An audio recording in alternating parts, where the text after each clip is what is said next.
What's up, everybody? I'm Jake Wittenberg. Welcome to Jake's Take, where we break down 5 of the most popular stories of the week, and the segment that just found these sunglasses in my desk, and I'm not that upset about it. First, remember to like and subscribe. Let's keep this train going. First, they're creepy and crawly, stinky, and they're invading Western Washington right now. You guys are talking so much about these stink bugs this week and how they're everywhere. Suddenly, they weren't even a thing around here until 2010, but these things really know how to reproduce. Like skunks, they apparently give off a stink when threatened. Wazoo reports 300 inquiries. Wazoo reports 300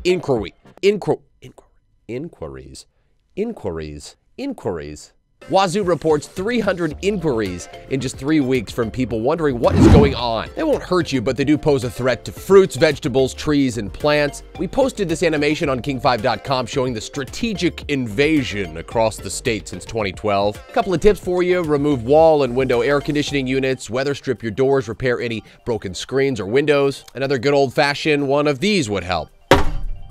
I absolutely love this story, and it's one of the most shared of the week. An anonymous donor to KEXP radio just left one of the largest bequests to a single public radio station in history: $10 million.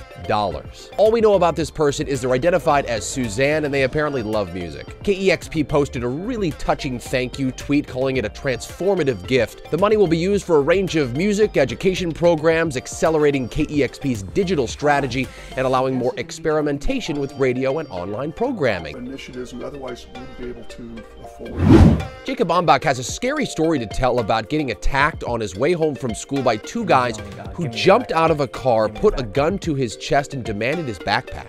He says the gun actually clicked but didn't fire. We're struggling, we're wrestling there for a little bit. Suspects got away, glad he's okay, but one minor detail here: Jacob was wearing an $800 backpack. They took that and his cell phone. Police are looking for a red car without a license plate. Really trying not to shame any victim here, but again, can we talk for a second about that $800 backpack? When I was a kid, it was a $15 Jansport with a $15 New Kids on the Block Trapper Keeper. While we're at it, thank you Joey, Donnie, Jordan, Mark, Jonathan, and Danny. And thank goodness Jacob is okay. Hope they find the guys. So this whole massive car tunnel idea has a lot of you talking this week too. If you know Seattle, you've probably heard about our colossal disaster of a tunnel project. It's way behind schedule, way over budget, but finally opening this fall under downtown. Now the Kitsap Sun reports retired engineer Bob Ortblad drew up plans for a tunnel buried deep below the surface of Puget Sound. He's taking this seriously and is out looking for support. It would take the ferries out of the mix between Seattle and Bainbridge Island, which is about 9 miles away as the crow flies. Ortblad believes it would stimulate job growth and help the affordable housing crisis. We can barely dig a tunnel from Dexter to Soto in Seattle without massive complications. The lengths people will go just to get out of the rain this time of year.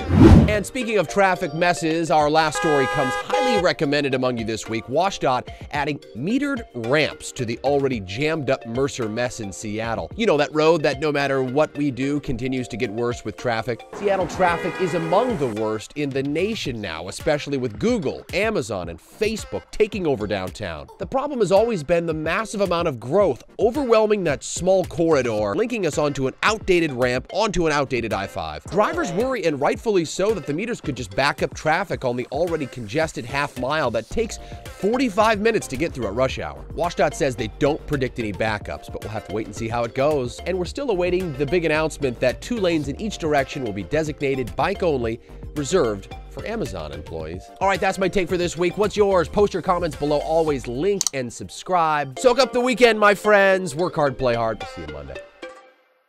Hey, real quick, you guys, we've got a ton of great content on this channel. We'd appreciate, of course, that like and subscribe. Here's the last Jake's Take, another video down here on the King 5 channel. Subscribe by clicking this right here. Thanks for joining us again. This channel is growing. It's fun to see. We'll see you next week.